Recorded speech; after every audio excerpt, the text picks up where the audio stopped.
What challenges do the Raiders really present to Houston, and how can Houston combat those challenges to get a win Sunday afternoon?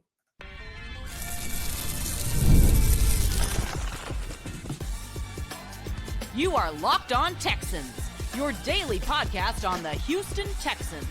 Part of the Locked On Podcast Network, your team every day. Battle Red Nation, from H-Town to your town. Today's episode and every episode of the Locked On Texans podcast is for Texan fans all around. Fun show. Will and can Jawar Jordan be the next Arian Foster? That's how I'm going to close out today's show. I think we're going to see a good amount of Jawar Jordan on Sunday. Not going to put a rushing attempt on it or a snapshot on it, but I think we're going to see Jawar Jordan. Can he build on his Sunday's performance versus the Cards and help bring some momentum to this running back room? The strength for Houston's offense against the Vegas Raiders. They should still be in Oakland, right? But they're not. They're in Las Vegas. Who cares? Houston's going to take care of business. But how offensively can they get the edge going up against a very good defense? I mean, it's not a top 10 defense, top 15. What's the strength for the Houston Texans? And that's what I'm going to kick it off with. Just a final look at the Raiders defense. Any cause for concerns? But shout out to my everydayers from the Himalayas for making the Locked On Texans podcast your first listen of the day, and for making the Locked On Podcast Network the number one sports podcast in the land. I am your Texans credential media member and football analyst, John Hickman. And today's episode is brought to you by Game Time. Download the Game Time app, create an account, and use code Locked On NFL for $20 off your first purchase. CJ Stroud talked about the Raiders defense, has some good things to say about them. We know that unit is led by Max Crosby, one of my favorite players to watch in the NFL. Hear what your quarterback had to say. When you look at the tape, yeah, they're good. They have a lot of good D linemen.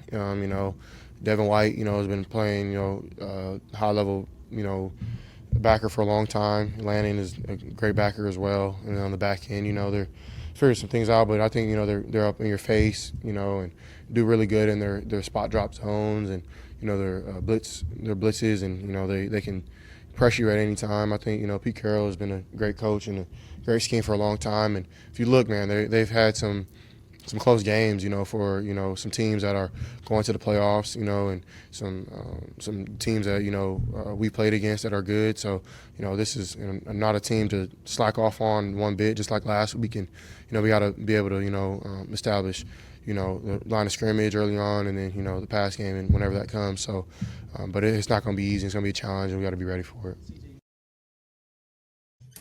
Every defense, every team in the NFL, you have to respect, right? And I don't 100% get it, but the Texans ain't playing the Cardinals. Two different defenses. And like I said, man, the Raiders, their defense, they ain't no slouch. They have two good outside cornerbacks that are having a good year. This may be Eric Stokes' best year since entering the NFL, and rookie Darien Porter has only allowed 200 passing yards on the year. The Raiders have the 16th ranked passing defense, and I'm curious to see what fits this could give Houston, right? Like I said, this ain't Arizona. This team, I know they only won 2 games, right? Mainly because of their offense, but defensively, they've had some good moments this year. Now, the last 5 games, they've only allowed 210 passing yards, 10 passing TDs, where it's gotten shaky for the Raiders as of late. 141 yards on the ground in the last 5 games. 7 total TDs on the ground, 3.88 yards per carry. They continue to hang their hat on how you're not going to really just beat us by yards per pop. It's going to be a volume of runs that can beat this team, but not necessarily just quality runs overall. 3.8 yards per carry, I think that's extremely respectable. They've been a solid defensive group, defending the pass. The Raiders allow a 60% red zone defense conversion rate, 66% in away games. So we're looking at advantages for the Houston Texans. There goes one. That was an advantage for Houston against the Arizona Cardinals. They go out of that game with 50% in the red zone touchdown rate. Hopefully in this game, they are able to match that. We know Houston can get down there. It's punching it in that's been the problem. But what I found interesting when looking at the Raiders, doing research on the Raiders, is just how good they are against the run compared to when they are bad against the run. Now, let's keep in mind the Raiders' run defense ranks 7th in EPA, 16th in the NFL, and the Raiders are 4th in tackles for loss. Again, when you play up against superstars, you got to account for them. Max Crosby has a lot to do with the TFLs that unit gets, right?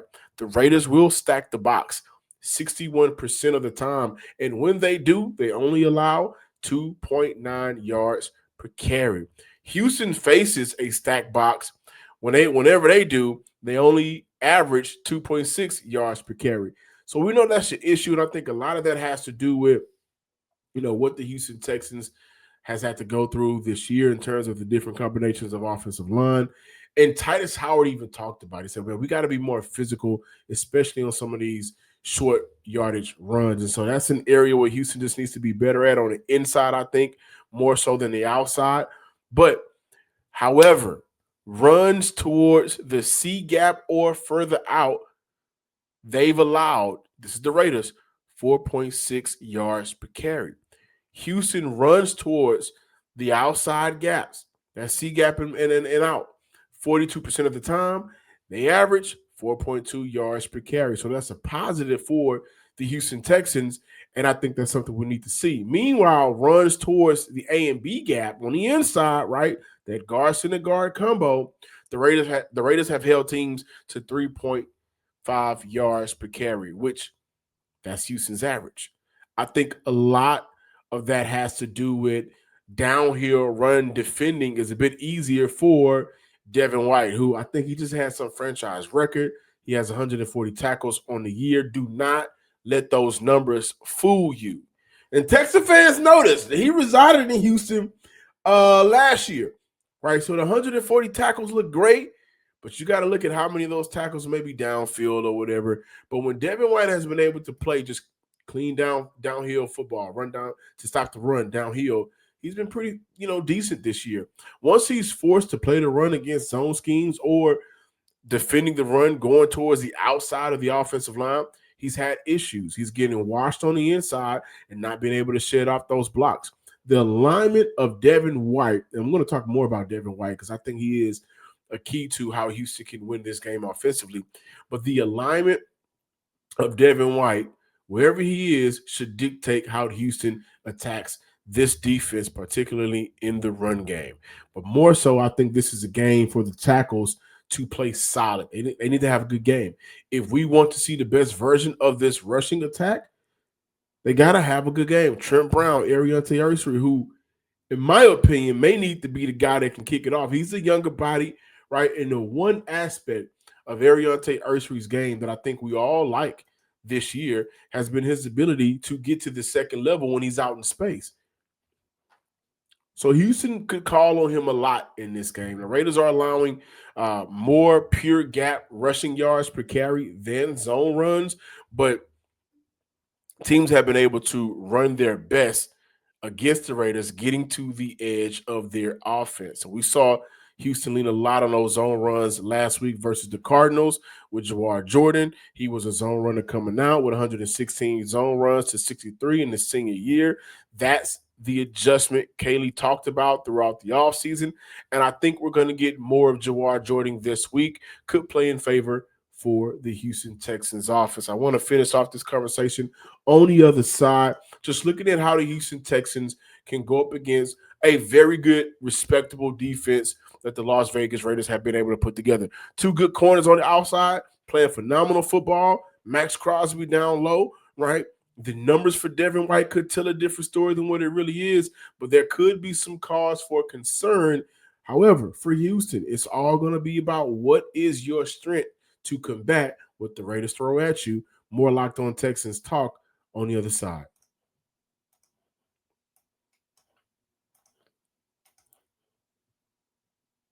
Houston Texans got a home game this Sunday afternoon. It should be pretty outside, right? And the World Cup is coming back to North America for the first time since 1994 with over 40 teams for the first time ever. It's going to be massive, but let's be honest, getting tickets is usually the hardest part. That's why Game Time is clutch. Finally giving fans a real advantage when it comes to snagging seats. Who don't like that, right? With Game Time, you can track price. You can track when the prices drop in real time, get alerts when seats get open, buy tickets the moment they hit the app. It puts the power back in your hands. And we all like power. So use that power to get to a World Cup game, to get out to a Houston Texans game. It's going to make every game feel more realistic than ever. You pull up the app, the layout makes it simple to scroll through matchups and compare seats. Pick a game, tap a section, and have your tickets locked in within minutes. No confusion, no hunting for fine print. Take the guesswork out of buying World Cup tickets and every match, concert, and event with Game Time. Download the Game Time app, create an account, and use code LOCKEDONNFL for $20 off your first purchase. Terms apply. Again, download the Game Time app, make an account, and use code LOCKEDONNFL for $20 off. Game Time today.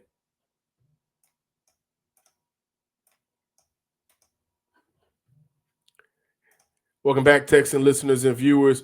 Listen, man, with the Locked On Podcast Network, we've always got something special for you guys. And so thank you for making Locked On Texans your first listen of the day. And thank you for making the Locked On Podcast Network the number one sports podcast network. You already live your team every day. Now take it up a level and go ad-free. Join the Everyday Club and get Locked On Texans with no interruptions, members only, Discord access, and more, all for just $5 a month or $50 a year. Go to lockedontexans.supercast.com. Again, that's lockedontexans.supercast.com, or click the link in the show notes to learn more. Now let's learn more about this Houston Texans offense and the matchup that they have coming up Sunday afternoon against the Las Vegas Raiders.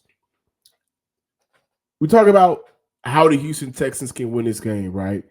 And all year, what have I noticed? My everyday have heard me talk about it. When the Houston Texans can run the ball for over 100 yards, not have a 100-yard rusher, though Jawar Jordan did look out for him last week for the first time all year. But when they are able to get 100 or more yards on the ground, look at the difference in the offense, right? The problem is, like I just told you guys in the first segment, the Raiders are not slouches. They get after. They stop the run, right? They create negative plays. They get tackles for losses. They make it harder on teams to be able to run on them, which is crazy because on the flip side, that team can't run on nobody, right? And you kind of feel bad for Ashton Jeanty. He was looked to be somewhat of a savior, pairing along with Pete Carroll, but the offensive line ain't about nothing. They got injuries across the board, and the guys that are out there, they just ain't been able to play up to par. So of all weeks, so we're going to see somewhat of a defensive performance from the front four, and they're going to be down Mario Edwards, and they're already down Tim Settle, right?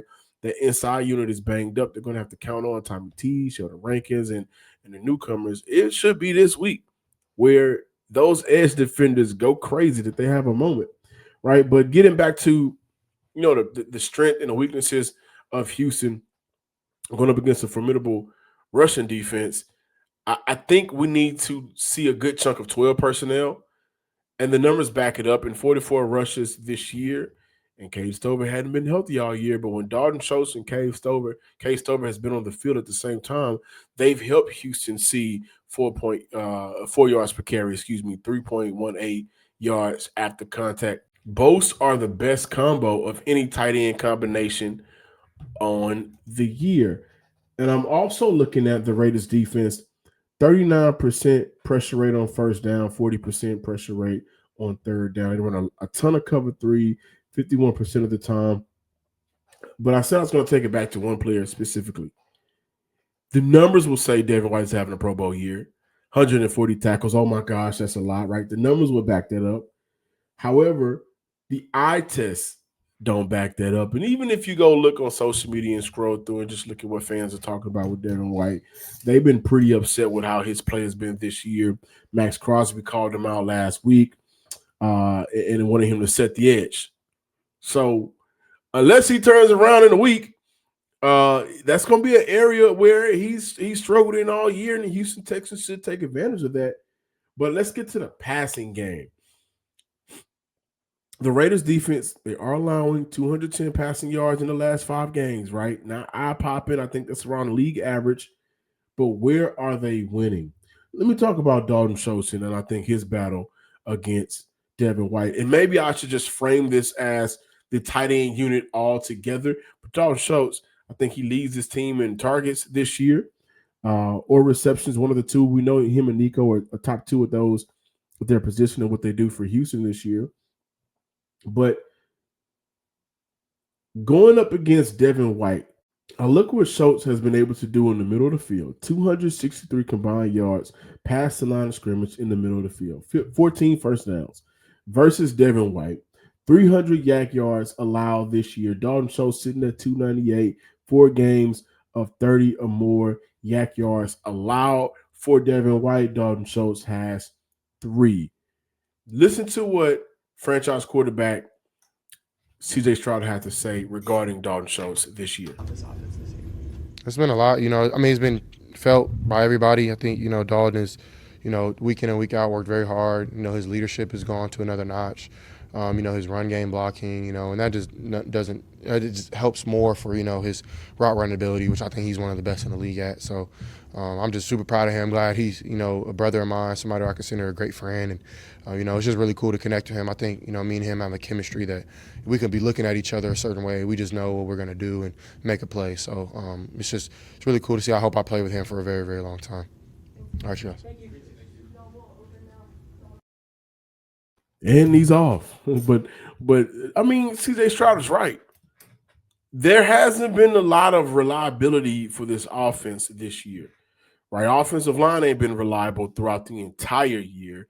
The wide receiver unit hasn't been reliable for the entire year.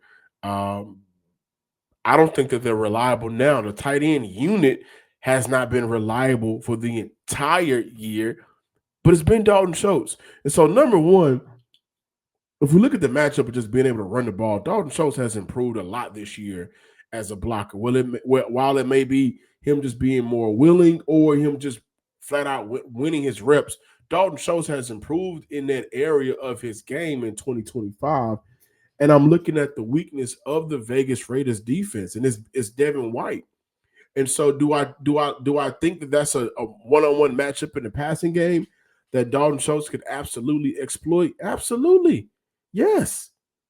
That should play in the favor for the Houston Texans. And I'm gonna also add this caveat: don't know what Woody Marks' expectation will be from the coaching staff on Sunday. Don't know if they have him, maybe on a snap count, if they view this game as a game that's winnable, considering that Nick Chubb is back, Darien is in the fold. Maybe they want to, just keep him as healthy as possible going into a short week. They play on Saturday against the Chargers after Sunday. I'm not sure. But what I will say is I think the Houston Texans should find those matchups against Devin White from a running back perspective as well. I absolutely do. Like any way the Houston Texans can isolate White, because here's the thing, guys.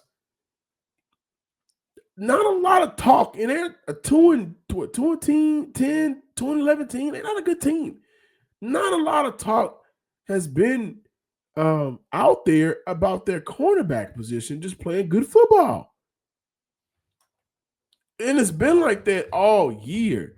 This team defensively has been hurt with what they've given up in the middle of the field. So maybe you look to go out there and isolate a safety as well.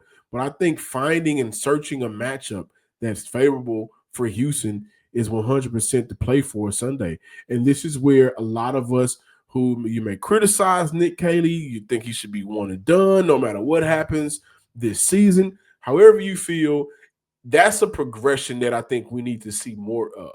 Don't think we saw a lot of searching for the weak link last year. Hadn't saw it a lot this year, but we know that going into this game, we should see Dalton Schultz featured a lot.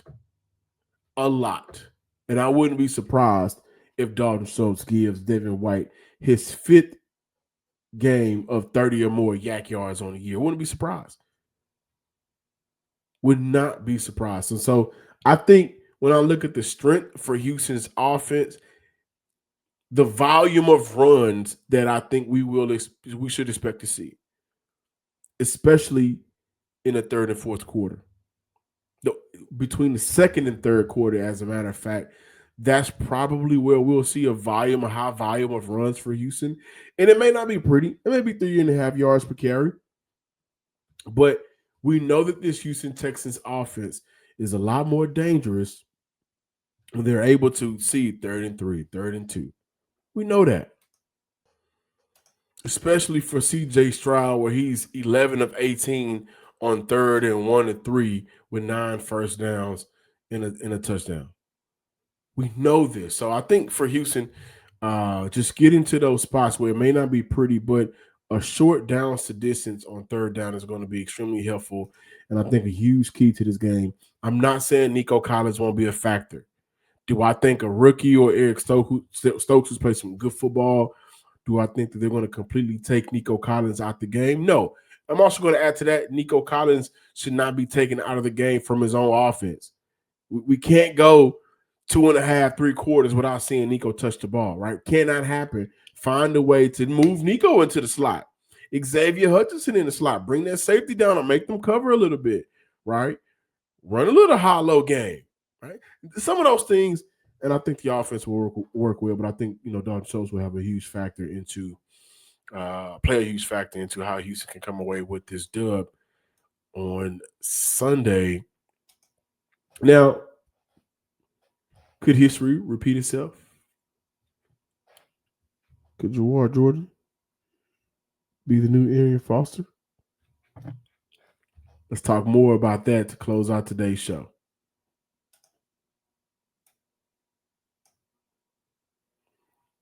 Before we had that conversation, I think it'll be a fun one.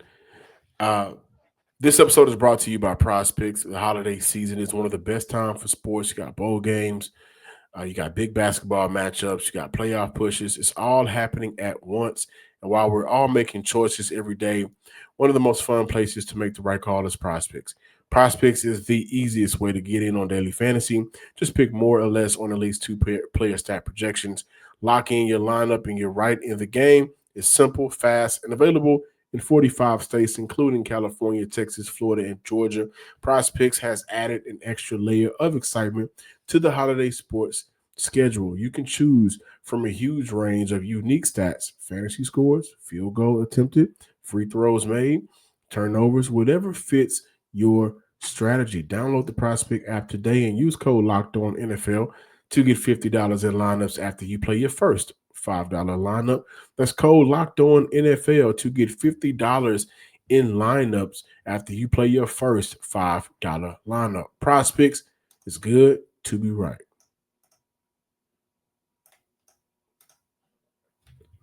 Closing out today's episode, can Jawar Jordan be the next Arian Foster? There's no numbers to really support this idea. I'm just looking at what could be next for Houston. If Houston goes on this playoff push, we have to look at where their final, draft seeding could be once they get to the offseason, right? And unless they feel like Jeremiah Love is everything that they're looking for and need from a running back perspective, I think he's going to be gone before Houston gets a shot to draft him. This isn't a strong draft class to me. And I know I got to go and do some, heavy research and film study. And you guys know how much I love that part of the game more than anything. And I look at that challenge and I'm to figure out what will work best for Houston to get them over the hump. Houston has 2 second rounders.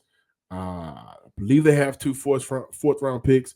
Maybe they feel like those 4th round picks or that 2nd round pick could be packaged to move up, or maybe packaged to use to go get a veteran player that can help them right now. Also considering the status of Joe Mixon. But what if the next 3 games starting against the Raiders, and it actually started against the Cardinals, continue with the Raiders, goes into it against the Chargers.